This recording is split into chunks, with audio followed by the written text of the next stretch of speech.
So yeah, I'm Adam. Some of you won't know who I am. I used to be in the Brew Bombers Club. I guess 2 years ago. I've been brewing, home brewing for 5 years, all grain for 3 years. And they asked me to give this talk because I guess I did fairly well last year in some competitions. So, modest. Yeah, also modest.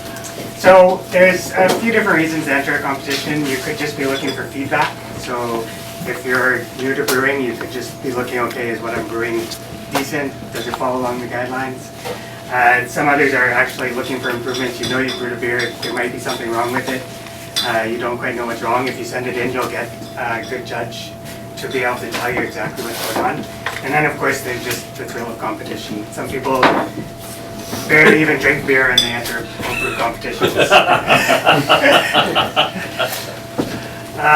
So on the looking for feedback front, you've just brewed a beer, you enter it as a style, you get at least a minimum of 2 BJCP judges to judge it. Usually there's 3, and you'll get varying ranges of scores and also feedback on what could be wrong and what's right, because everybody has slightly different palates. So you get all that feedback, and then my little caveat here is sometimes you need a thick skin because you may have thought you brewed a really good beer and you get really low marks back, and it happens. Usually it happens if you're not quite to style. If you're brewed something you think is one style and they don't think that it matches the style guidelines very well. The other one is, of course, if you brewed a beer and there is something wrong. If you can detect that there's something wrong, you probably don't want to send it into a competition, especially since you're part of the Brew Bombers, so you can bring it here and get good feedback. Okay, you know, is there something wrong with this? Because otherwise you're paying that fee for a beer that you know has something wrong with it. But if it just tastes off to you and you don't know what it is and nobody here can give you feedback, then go ahead and send it away, because often most competitions have at least a few national level judges which give you a little more feedback than some of the lower ranked judges will give you. So then to the competition specific judging. So you always have to be brewing for quality. Judging is very specific, brew to style. So instead of just brewing a beer and then trying to slide it into a style, you should probably look at what the styles are and actually brew to that style. And I can't judge enough, like high quality, keeping everything high quality ingredients, everything like that, because judges will know the difference. And they do. I've had it sent to me before in responses. And then there's timing your brews. So trying to make sure your beers peak at the right time. Too early or too late, the beer won't score as well as if you send it in right at its sweet spot. A lot of beers don't, a lot of beers have a big wide range of sweet spots, and some beers have a very narrow range of what is the sweet spot. So sometimes you're actually brewing, if you're trying to do the competition all year, sometimes you're brewing the same style 3 or 4 times to be able to hit all the competitions with the right quality of beer. What are some examples of tight sweet spots? I have an exact example in there, but Hefeweizens are the easiest one that everybody knows. It basically is not ready, ready, and then tool. You have a very small window with a beer like that to score really well in a competition. It's still very drinkable, still very good, but if you're brewing specifically for a competition, then you can miss that spot quite easily. How tight do you think that window is on a Hefeweizen? I've found it to be specifically about a month. You can have a Hefeweizen that scores a gold medal 1 month, and the next month it doesn't even medal. And it happens, I have an example in here, it specifically happened for one of my beers. And then brewing for quantity. So if you're serious about getting into the Brewer of the Year competition, there are 12 competitions and they run all year long, basically from February until the end of October. I think last year there was even one in November. And you have to make sure you have a lot of beer on hand to be able to send away. You're sending at least 2 beers away for every competition for each style that you're sending. So something I didn't get into, if you're really wanting to be in competition, it also gets quite expensive because you're shipping a lot of beer, which is not light. And also you need to ship it with lots of packing to make sure that the bottles don't break. And you also have to sort of fudge it because you're not legally allowed to ship beer.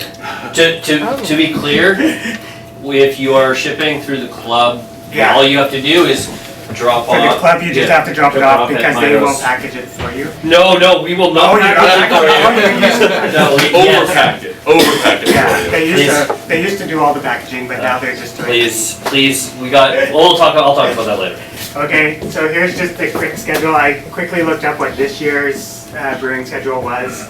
So Mountain View is this week. There's already been the Yeast Wranglers and the Warthogs competitions. They happened in February.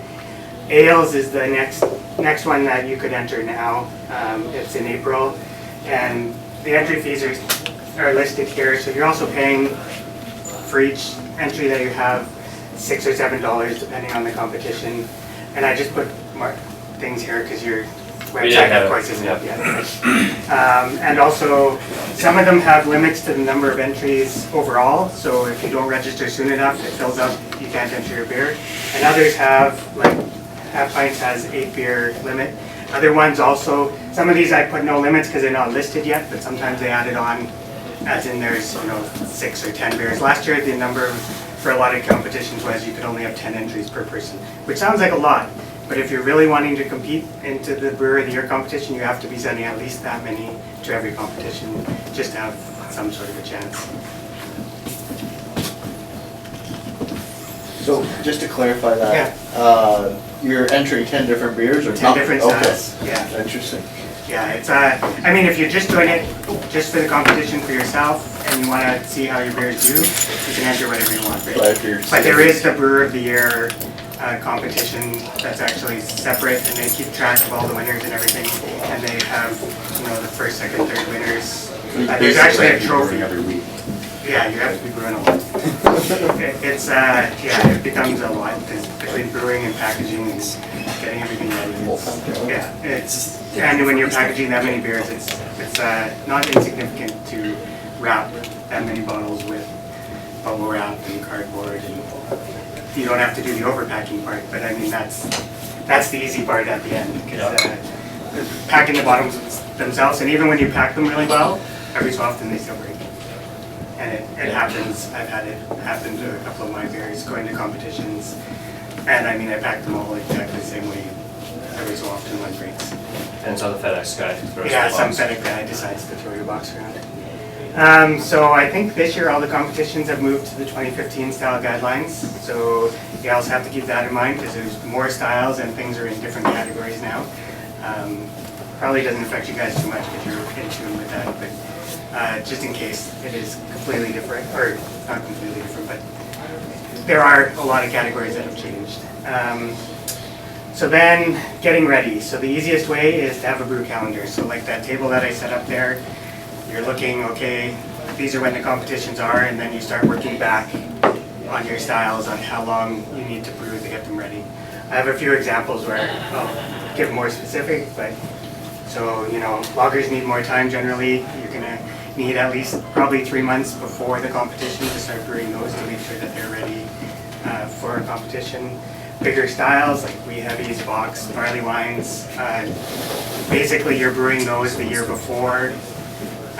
Usually, I start brewing them in the fall, and then they're ready. Sometimes they're ready for the first few competitions. Usually, I have a few left over from the year before that I enter into the first competitions, and then you get to about 6 to 8 months, and then you're entering your new version of those beers into a competition. And then, of course, if you're doing any specialty aging, if you have oak barrels and stuff, you have to work that into your working back how long they're going to be in. And then, of course, the fresh ones, IPAs, Hefeweizens, things like that, are notorious. You basically are counting back. I've brewed, it's gotten to the point where for a Hefeweizen, I basically brew it 1 month before a competition. And then it's bottle conditioned, so it's 2 weeks, it's into the bottle, 2 weeks, and it's at the competition. And that's basically the lead time that you need for something like that. It's a little bit crazy, and you can miss. Especially with bottle conditioning, you can send it to one competition and it's flat, and then it gets to the next one. That's my specific example. Nathan knows it exactly because he judged it at a competition. And then you can also look, some competition have specialty prizes, which are really kind of cool to get into. Sometimes a brewery will sponsor a specific category and they'll let you go brew at their category, your winning recipe. Others are, they just offer up cool prizes for, you know, a couple of years ago when Belgian Wits seemed to be, not Belgian Wits, white IPAs seemed to be the big thing, and a bunch of competitions were giving special prizes for things like that. So the biggest thing is researching the style, because instead of brewing to what your flavors are or what your friends' flavors are, you're brewing to what the BJCP style is. So you really have to nail exactly what the flavors are. So you start at the BJCP guidelines, you read them, you read what they are, but then you need to know exactly what will get you to those flavors. So a lot of things that, you know, I never did before I was doing some of the specialty stuff is you need to get into decoction mashes, no sparge mashes to bring out the maltiness of some of your beers. I usually start by looking at a number of recipes and then I start to develop my own recipe. But for the Brewer of the Year competition or any of the competitions, you can just brew anybody else's recipe if you want. If you really just want to see if you can nail a style, you can take somebody's recipe and brew it and see whether or not you get the style or not. There's no judging based on originality, so it's up to you guys. And then one of the big things is determining ingredients. So if you're brewing a German Bock, you want to use German malt, you want to use the freshest hops you can use, you want everything to be basically as close to the what will give you the style as possible. And then as far as the guidelines go, so they always give you ranges in the BJCP. Always aim for at least the middle of a guideline so that you're not blurring the lines between two different styles. One of the best examples is if you're doing English bitters, there's a bitter, there's a special bitter, there's an ESB.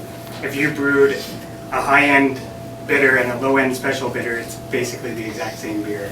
So you would have trouble in both categories, and you can end up with some problems like that. And then for other styles, you're going to have to press the envelope. You're going to have to be at the top of the style, if not above the style, to get noticed. Biggest ones, of course, are IPAs.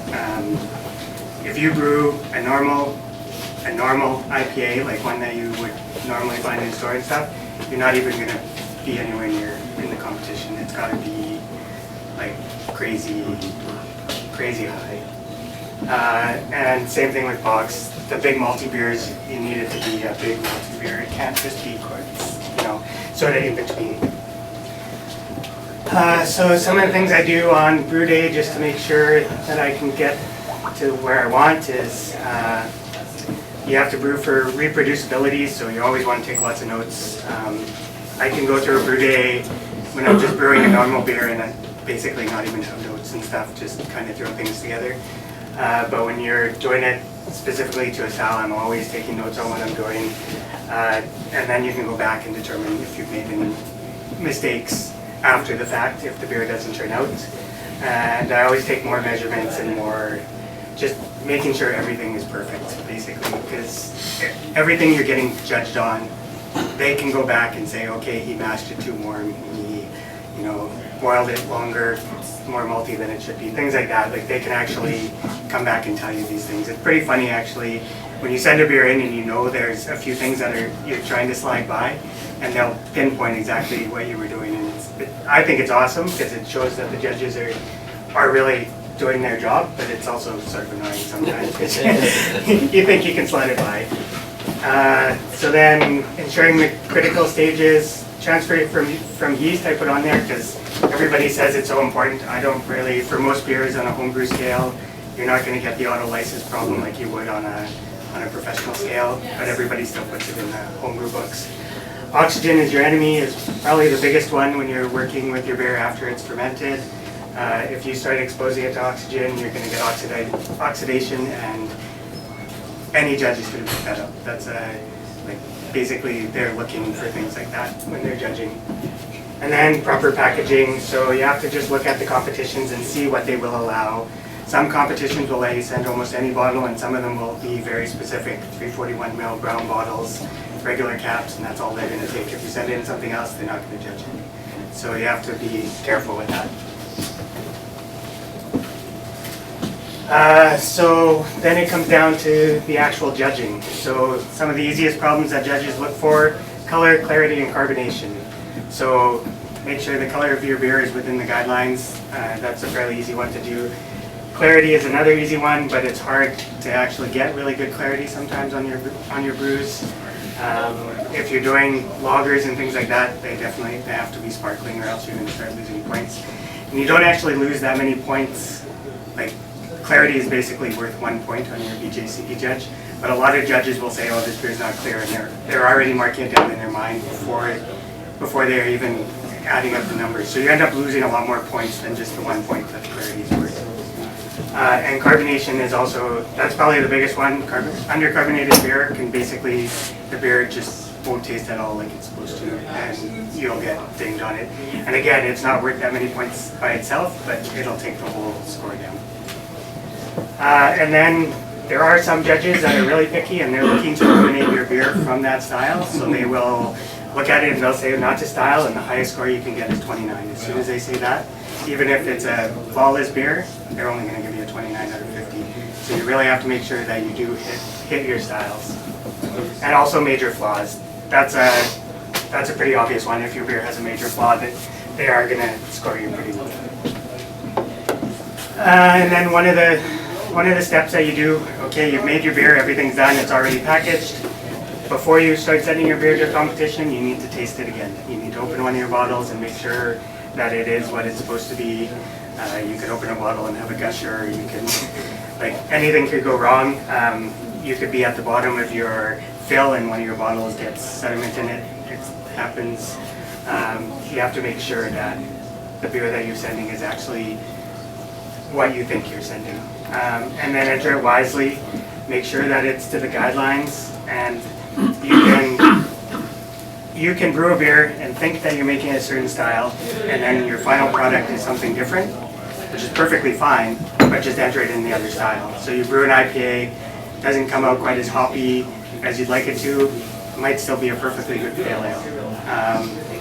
Or you brew a pale ale and the other way, it's super hoppy, you can enter it as an IPA. There are some categories that are really close together that you can sort of enter the same beer in multiple categories. I've never done it because I think it's a waste, but I know people do it, and they can score well in both categories, and you can medal in 2 categories with the same beer. It's been done. You just have to be wise if you're doing it. And then also when you taste it out of the bottle, if there's some small problems, you might be able to fix it. So I don't bottle until my beer is actually ready. I have it on kegs and I bottle off the kegs. So if you do it that way, you can re-dry hop a beer. You can refine a beer to make it clear. You can do a lot of things at the end of the process to make sure, just to get it to the perfect stage. If you're bottle conditioning your beer, then there's less you could do. You're basically, whatever's in that bottle is what you're going to get to competition. A lot of times I'll just bottle right off the keg a couple bottles, and that's what I'm sending in, so I know exactly what's going into the competition. Do you have any special setup to switch when you're transferring it from the keg to the bottle? I have a beer gun, a Blickman beer gun, so you can CO2 the bottle and add your beer. You can also just use other CO2 scavenging, like oxygen scavenging caps and things like that if you're worried about the oxygenation, but that is the biggest problem. Getting it from your finished product into the bottle is the most common place for things to go wrong, and it's super easy. If you're doing it in a bottling bucket, you take it from the bottling bucket, you're exposing it to oxygen, you're adding it. A lot of things can be solved by putting a CO2 bed on top. So if you put it into a bottling bucket and you have a CO2 tank, just spray that with CO2. Try to limit the oxygen as much as you can. Okay, so specifically my experience, as we talked about Hefeweizens, I brewed a Hefeweizen with a decoction, did the no sparge mash, tried to get as much malt flavor as I could. Used the 30-degree rule, so if you chill it to 13 degrees Celsius, you ferment at 17 degrees, that's your 30 degrees. So you could chill colder and ferment a little bit colder, or chill a little bit warmer and ferment a little bit warmer. But that's the main rule. I underpitched slightly to try to stress the yeast, because you're trying to get the phenolics out of a Hefeweizen. And then I bottle carb all my Hefeweizen. So this is one of the exceptions. For a Hefeweizen eyeball carb, you get a better cloudiness, and it just ends up being better. And also, it calls for a higher volume of CO2, so it's around a 4 volume beer instead of a 2.5 volume. It's hard to get that out of your beer gun. You lose so much CO2 when you're bottle. So I brewed it in mid-March. I entered it in the Ales competition, which is mid-April, so that's that 1 month turnaround time. I scored very poorly on that beer.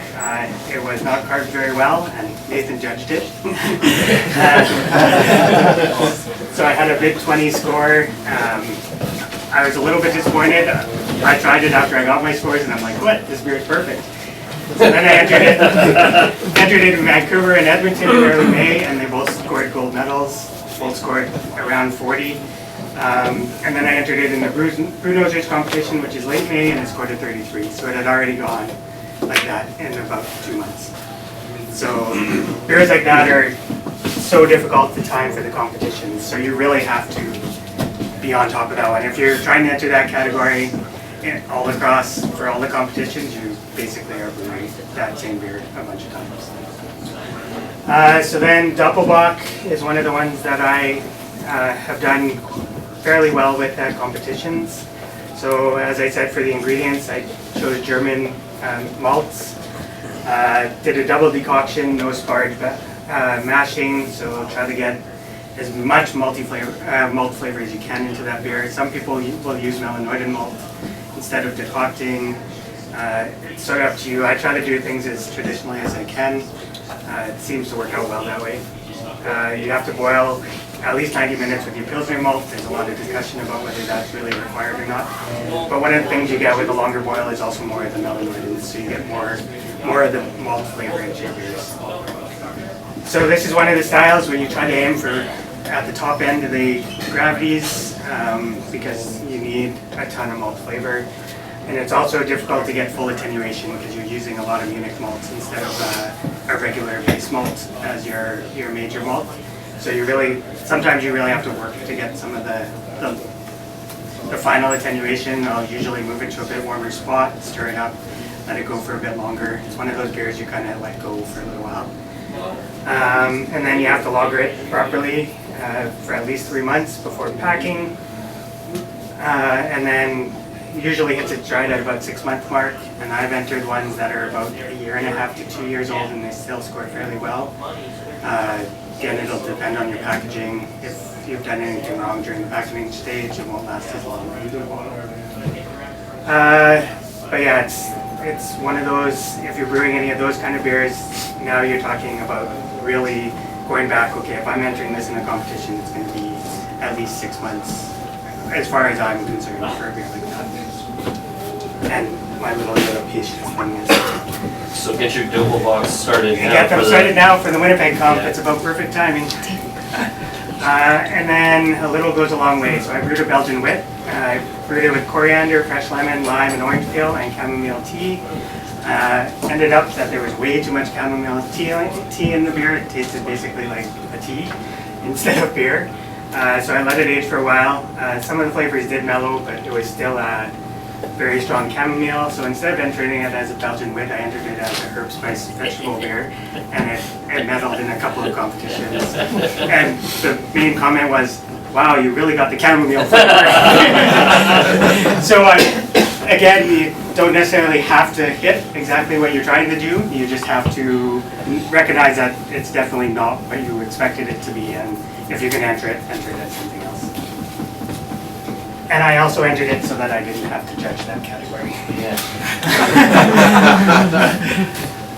So going to the conclusions, timing is key. Know when your beer is going to peak, know how long you can store it, and always taste it before you send it to a competition. And you can still run into a problem where one of your bottles is just bad and it ends up at a competition. The bottle wasn't sanitized properly or something, and it happens. Usually they'll open the other bottle and find out, okay, there was just a bottle problem, and it'll be noted on your score sheet, but there's nothing you can do at that point. If it's in the bottle and it's bad and it's there, it's already done. Always select the best and freshest ingredients. Store your ingredients properly, so hops, especially if you have them, try to keep them vacuum sealed and in the freezer. It's the only way that you're going to get the freshest aroma and flavors out of them. Another one is being able to judge your beer. So either take some of the judging courses, take some of the sensory courses, learn what the flavors, all flavors are so that you can detect them. Because for some of them it doesn't take very much. If you haven't practiced your palate, and you just won't notice some of those things. Know your categories, know what you need to do for each category, and yeah, change category if required. That's pretty much it. Questions? For the brewing calendar, Yeah.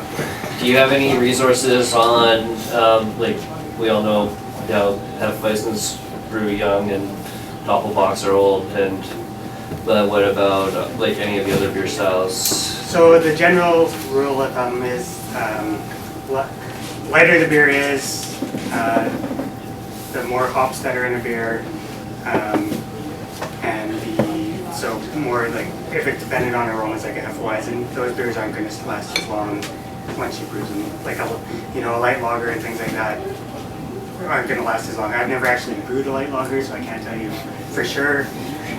But that's the rule. If you read in any of the books, that's what will come out. Any of your maltier beers, high alcohol beers, things like that are going to store longer, obviously. There could be a big discussion on whether cellaring a beer is actually doing anything for it or not. I've found that for my beer, like for double box and wheat heavies and things, a year in is usually their sweet spot. They've got all their flavors. The alcohol's sort of subdued a little bit, so it's not burning hot or anything like that. And it just, from a year to 2 is usually when those ones are going to be the best. IPAs are the same thing as Hefeweizens. Basically, you want to be able to turn that around as fast as you can. You can also start with a double IPA and go halfway through the year and enter it as a regular IPA. And then sometimes you can even enter it as a pale ale, and those things will come back. I've never had the hugest luck with IPAs. I think I've done well with a black IPA a couple times. It's never been my main focus. I'm not a huge hop head like most of the people around, so I like the maltier beers, so I sort of head for those categories.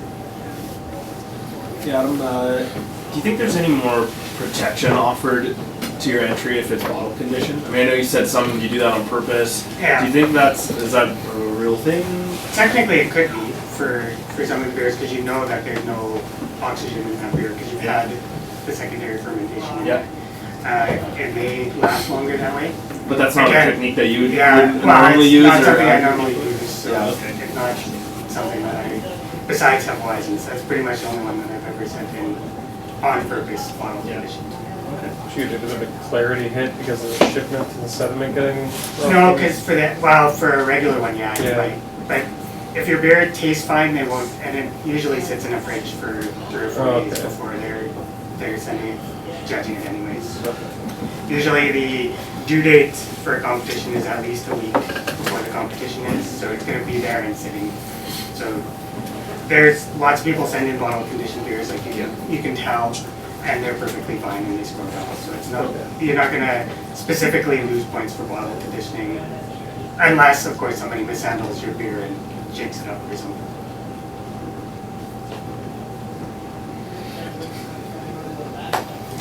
Oh, thank you.